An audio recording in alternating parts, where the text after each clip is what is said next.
Hello, how y'all doing? Quick video. I'm talking about the Puritans. I'm gonna get straight to it. This video is my opinion.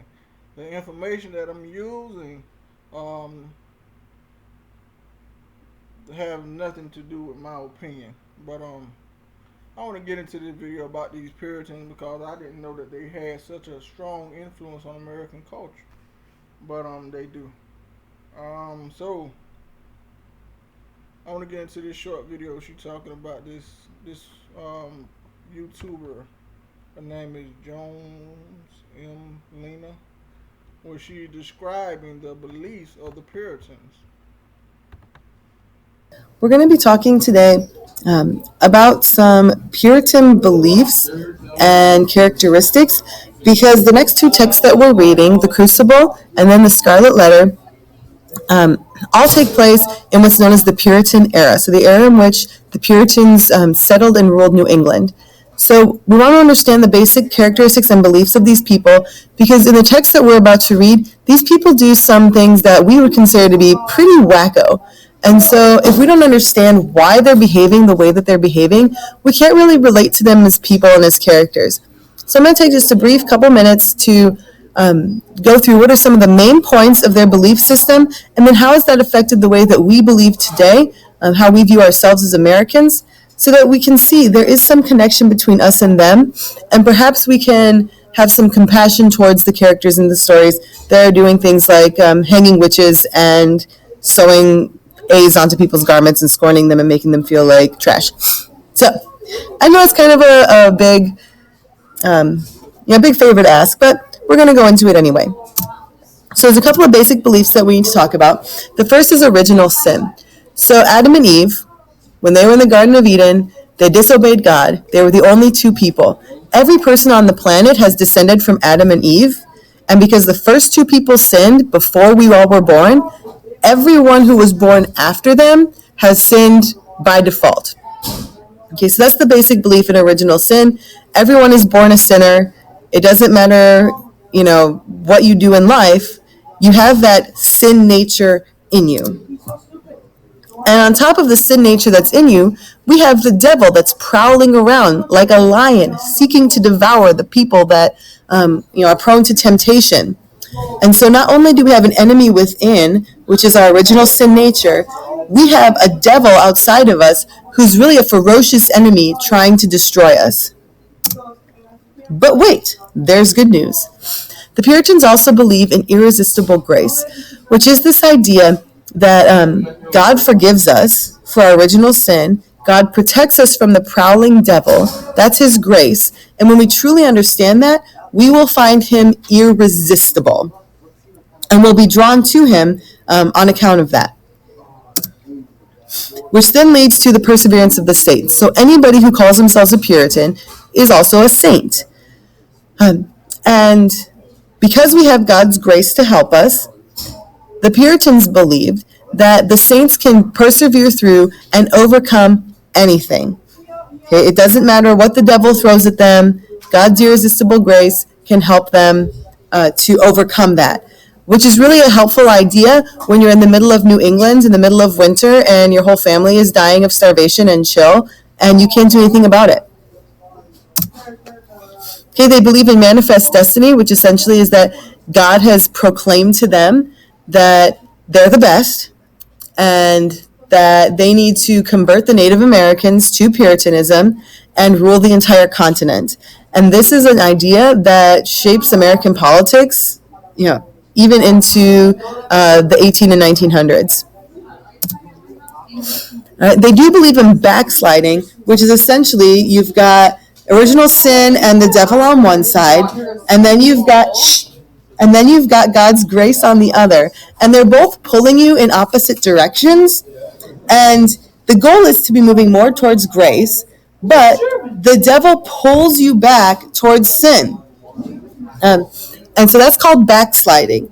If you backslide back towards sin, you never were a Puritan and you were always damned to hell. Okay, so that creates this idea in the Puritans' mind that they can't even appear to their fellow community members as sinning. All right, you have to be perfect on the outside. Otherwise, people are going to think that you don't really belong in this community. Right? This also leads to religious conformity. So the irony of the Puritans is that they left England because they couldn't practice the faith that they wanted to practice. And so they left because they wanted to have religious freedom. When they get to the continent, they refuse religious freedom for everyone because their religion, in their eyes, is the only true religion. And if you're not a Puritan, then essentially go to hell. And then the final belief I want to talk about today is the practical over the pleasurable. The Puritans believed that things that make you happy often lead you to sin. So having nice clothes will lead you to be vain. Eating good food will lead you to be a glutton. And so on and so forth. So anything that kind of makes you feel good is really just a doorway to sin and a doorway for the devil to come and pounce on you. So you really can't have anything good in your life. All right, so how do these things influence us today? The first is that we have this urge to succeed and exceed. The perseverance of the saints has then led to we have to be the best at what we do. And that's really an American idea. The Puritans have taught us that hard work is necessary for happiness. And so if we want to succeed and be happy, it's going to take hard work to get there. Ask anybody who's not American, and they will tell you that Americans are very arrogant. We get that from the Puritans. So we have this belief system that, we're the best. We have to win the space race. We have to be the top economy in the world. We have to have the most technology. And so we can see this as part of our history, that Americans are chosen to be the best. And even though we wouldn't say that today in those words, we have this feeling.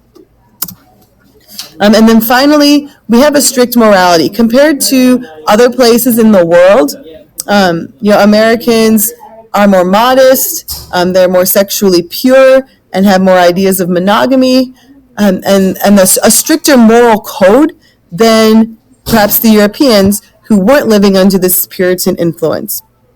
Right, so I'm hoping that by understanding sort of the background of the Puritans, we'll be able to, as a class, understand and forgive some of the characters in the texts that we're going to read, in hopes that we can relate to where are they coming from. If you truly believed all of these things, how would you react in the situation? All right, we will see you tomorrow.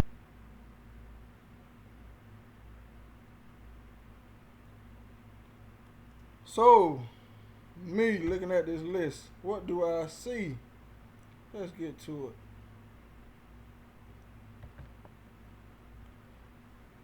Me personally, looking at this list, I see Protestant extremism. That's just me though. Oh, we gonna keep on looking at these Puritans.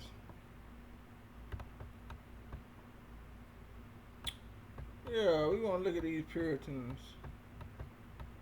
Jacobean Puritanism. What is this shit? The what? The accession King James to the English throne.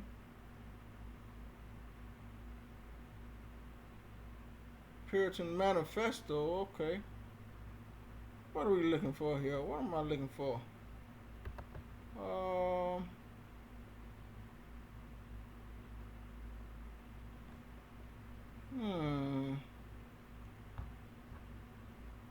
The Puritan movement of the Jacobean times became distinctive by adoption and compromise with the emergence of semi-separatism, moderate Puritanism, the writings of William Bradshaw,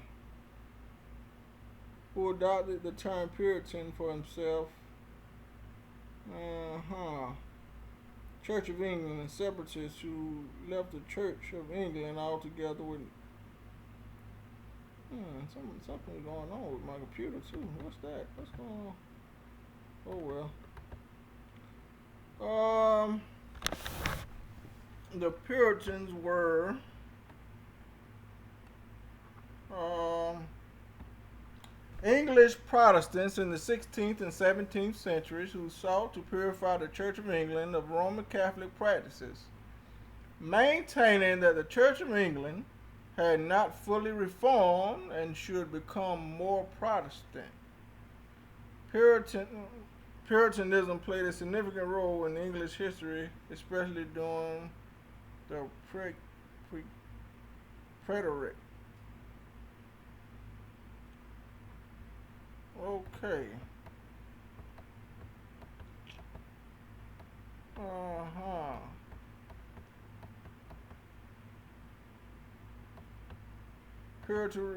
Puritans in North America. Some Puritans left New England practically supporting the founding of the Massachusetts Bay Colony.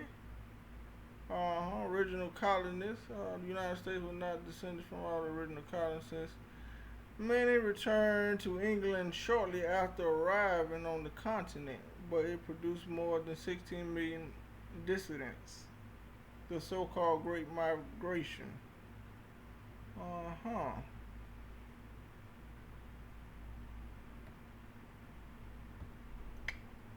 The Puritans in the United States were great believers in education. They wanted the children to be able to read the Bible themselves and interpret it themselves rather than have to go to clergymen tell them what to say says it means. This then leads to thinking for themselves, which is the basis of democracy. Mm-hmm. Mm-hmm. The Puritans also set up a college, Harvard University. Hmm? Only 6 years after arriving in the United States by the time of the Revolution, the United States had 10 colleges, when England had only 2. They said Harvard University, I didn't know that. Calvinism. Puritanism broadly refers to the diverse religious reform movement in Britain committed to the continental continual reform tradition. Mm.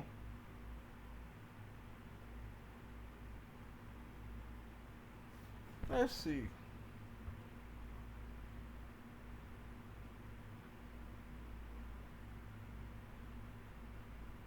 The Puritans shared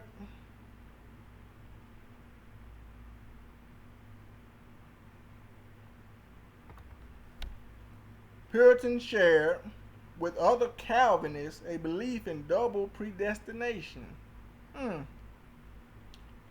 That some people, the elect, were destined by God to receive grace and salvation, while others were destined for hell. No one, however, could merit salvation according to the covenant theology. Christ's sacrifice on the cross made it possible for the covenant of grace by which those selected by God would be saved.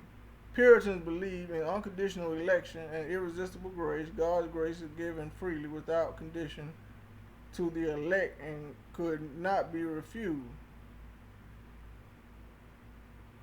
And that's predestination, meaning you are already selected to go to hell or heaven by God. You have no choice in the issue. This is crazy. Conversion.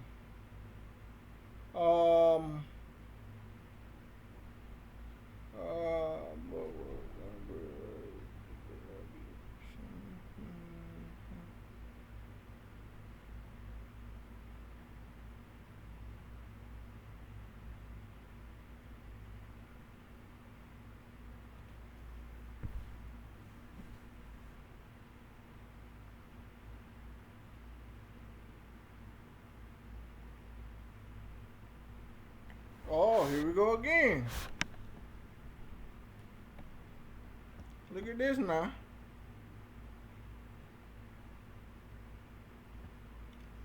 I see this a lot. All this death and rebirth mess. The process by which the elect are brought from spiritual death into spiritual life, regeneration, was described as conversion. Early on, Puritans did not consider a specific conversion um, experience normative or necessary, but many gained assurance of salvation from such experiences. Over time, however, Puritan theologians developed a framework for authentic religious experience based on their own experiences as well as those of their parishioners. Eventually, Puritans came to regard a specific conversion experience as an essential mark of one's election. Experiences. I've been on the internet, I don't know how long, man, some years now, and I keep hearing people talking about experiences they have. And I don't deny the experiences, but it's something that I always find something. It's always some kind of religious undertone in it. Religion always has its hand in these experiences in one way or another. I don't know what it is. Some type of death and rebirth, or then I started looking into the scientific things about it. The scientific things say stuff like existential crises and things of this nature, nervous breakdowns. But it's always something about some kind of experience, and they spin you around. Now you was a Christian, now you ain't this, and you're a backslider. You came back in a bunch of circles, man. That's all I see is circles. Bullshit.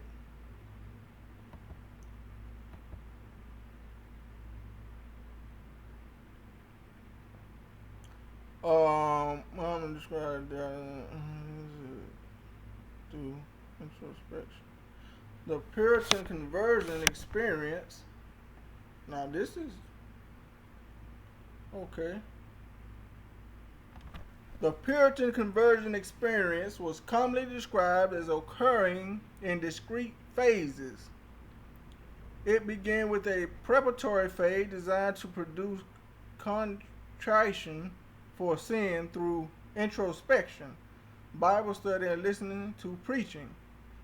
This was followed by humiliation, when the sinner realized that he or she was helpless to break free from the sin and that their good works could never earn forgiveness.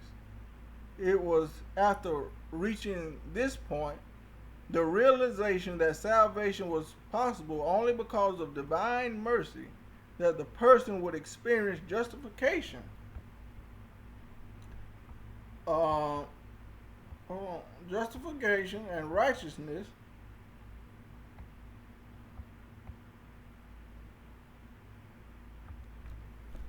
of Christ is imputed to the elect, and their minds and their hearts are regenerated.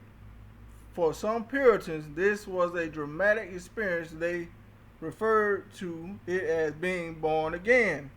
This goes back to that born again stuff. And I really think this is some type of cyclic, but I don't know if it's internal. The thing is, figuring out is it internal and external. Even though I don't know if everyone goes through this, and this is very, very interesting to me. Because once you start leaning on this, you'll start figuring out what these experiences are. And I think that a lot of people are interpreting what these experiences are without really knowing what's going on. I don't know. I've had this so-called experience before in my life, and I talked about it. But there could be more to the story. I don't know. I don't know what it is. The Puritans got something to do with that. Okay, Puritans. Hmm.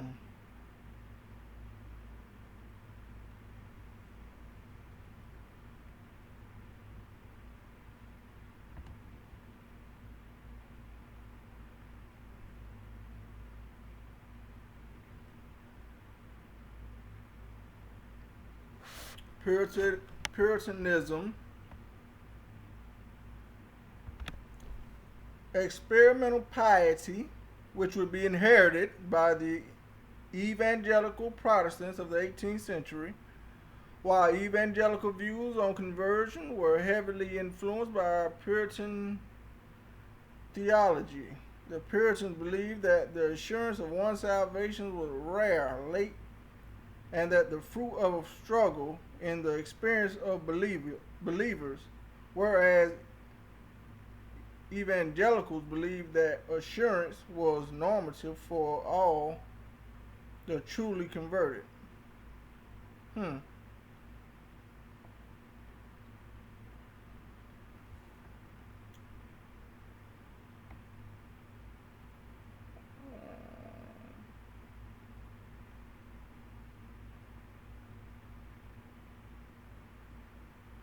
Demonology and witch hunts. Let's get to it. Puritanism. That's what we're talking about.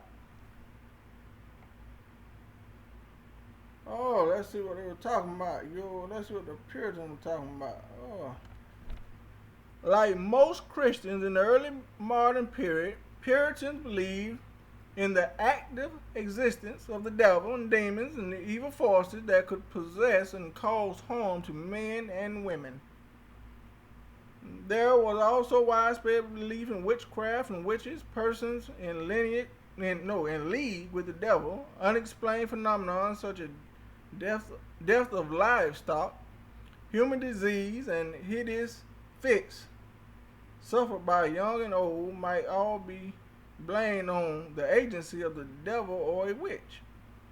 Puritan pastors undertook exorcisms for demonic possessions. In some high-profile cases, exorcist John Darrell was supported by author Hildersham, Hildersham.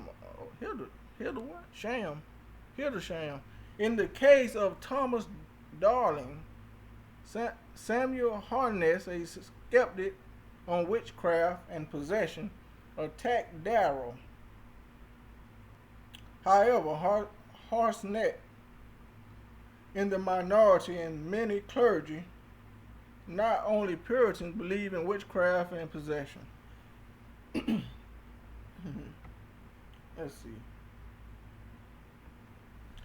In the 16th and 17th century, thousands of people throughout Europe were accused of being witches and executed. In England and the United States, Puritans engaged in witch hunts as well. As the 1640s, Matthew Hawkins, the self-proclaimed witch finder general, was responsible for accusing over 200 people of witchcraft, mainly in East Anglia. In New England, few people were accused and convicted of witchcraft before 1692. There were at most 16 convictions.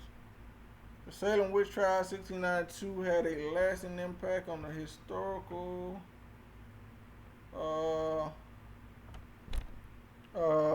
reputation of New England Puritans. Throughout the witch hunt occurred as the Puritans lost political control over the Massachusetts colony. Puritans instigated the judicial proceedings against the accused and comprised the members of the court that convicted and sentenced the accused. By the time Governor William Phipps ended the trial, 14 women and 5 men had been hanged as witches. Where I be? Ain't there some? Puritan millennialism.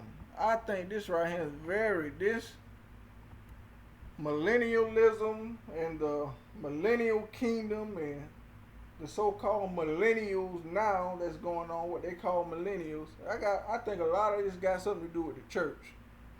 I think a lot of it got something to do with the church on all fronts. All churches got something to do with this, I believe. Millennialism, I believe they all got something to do with it. Blaming millennials, all kind of stuff, I believe it got something to do with the church. That's just my belief.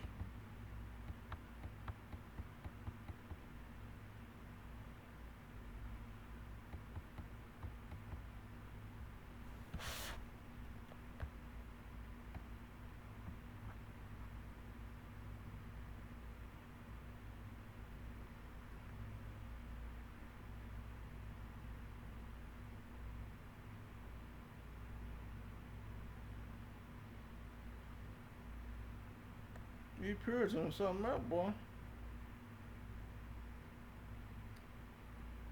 Oliver Cromwell, Lord Protector of the Commonwealth of England, Scotland, and Ireland. Ain't that something?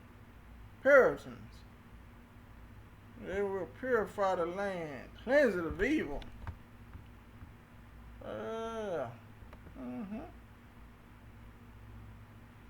By the end of the reign of King James, 1625, Puritanism had established itself in England as a revolutionary religious and political movement. But it was certainly under the rule of King James where the Puritan movement found great momentum. Puritans put their faith over anything, while the Native Americans used actions like rituals and dancing. The Puritans believed in buying and selling land, but the Indians thought that selling the land people walk on was a cruel act. I agree, Indian. I sure agree. Oh boy.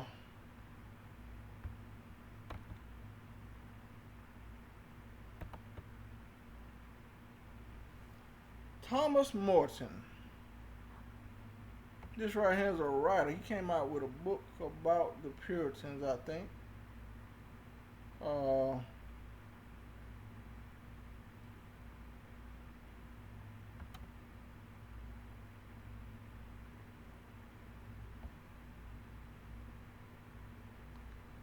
What it is?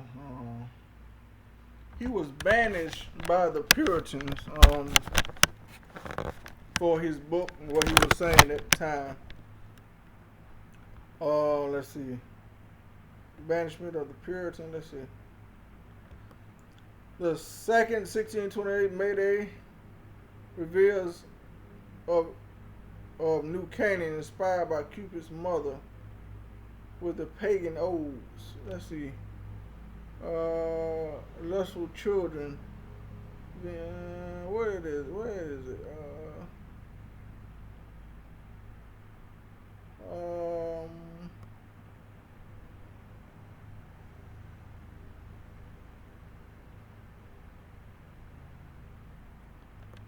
Let's see. They prove much of Prince of Limbo. More referred to the Puritan neighbors. The Plymouth militia under Miles Standish took to the town the following June with little resistance, chopped down the maypole, and arrested Morton for supplying guns to the Indians.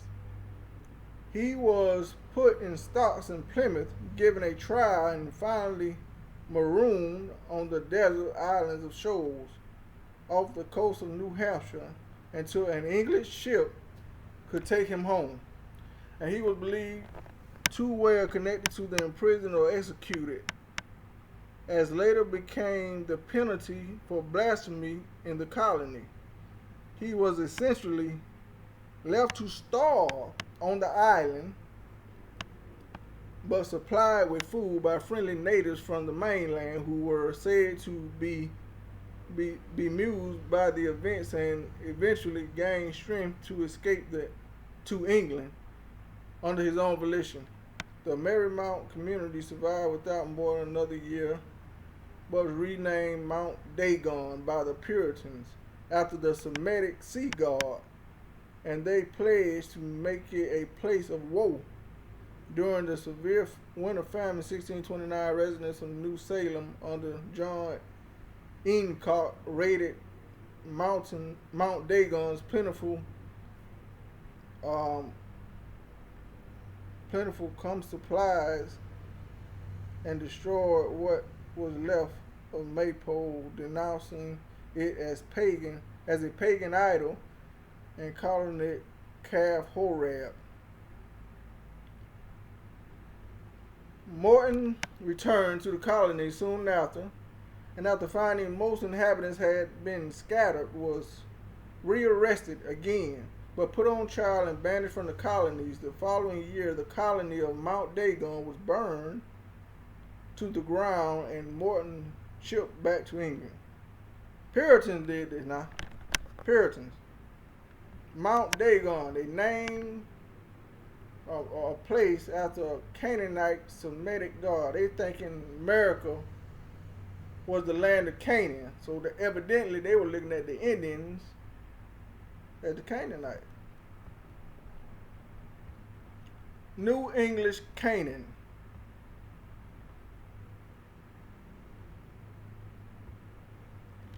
In 1637, Morton began a political celebratory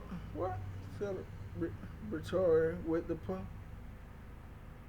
publication of his 3-volume New English Canaan. Based on the notes of the legal campaign Morton produced in these 3 books, and inspired denunciation of Puritan government in the colonies and their policies of the land enclosure, and near genocide of the native population, who were described as a far nobler culture, and defined as a Canaan under attack from the New Israel of the Puritans. The New English Canaan mounted a harsh and heretical critique of Puritan customs and power structures that went far beyond the most New English settler could accept. So they banned it, making it likely that the book explicitly banned in what is now the United States. He summoned up the magnum opus with a call to demilitarize the colonies and create a multicultural new Canaan, along with the lives of Marymount, as well as tanglessly describing the commercial worth of North America. Ultimately, though, very different things would emerge. With the reorganization of New England and the beginning of triangular trade rooted in slavery. So, he put the wicked Puritans on blast. They tried to ban his book. They banned his book because he exposed what they were doing to the natives. I told you this is Protestant extremism. That's what this is. In the name of God. In the name of God, of course.